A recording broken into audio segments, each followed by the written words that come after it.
வளர்த்துகிறார்கள். வரம்பு மீறிய வரையறை.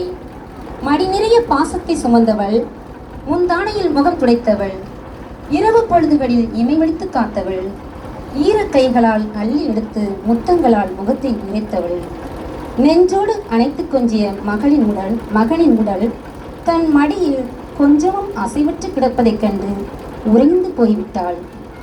அன்னையின் கண்ணீர் தன் மடியில் இருக்கும் சிதைந்த சிற்பத்தின் மீது இடைவிடாமல் சிந்திக்கொண்டே இருக்கின்றது.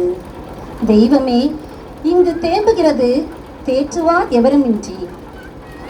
விதைவித்தாயின் ஒரே மகனை வினாடியில் எழுப்பிய என் மகனே, உன்னை எனச் சொல்ல யாருக்கும் இங்கு மனமில்லையா?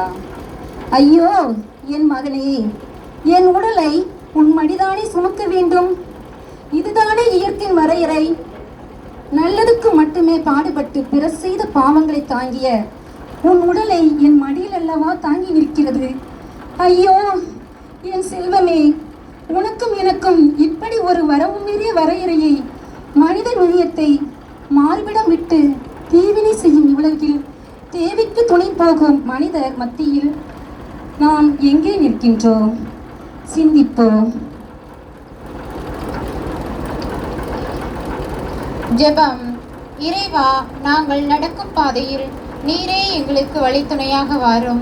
பலமுறை உம் அன்பை மறந்து இதயத்தில் ஈரமற்றவர்களாய் வாழ்கின்றோம். உம் இறை அன்பால் ஈர்க்கப்பட்டு நாங்கள் பாசமும் பகிர்வும் கொண்டு வாழ வரம் தாரும். ஆமென். விண்ணில் இருக்கிற எங்கள் தந்தையே, உமது பெயர் தூயதென போற்றப் பெறுக. உமது ஆட்சி வருக. உமது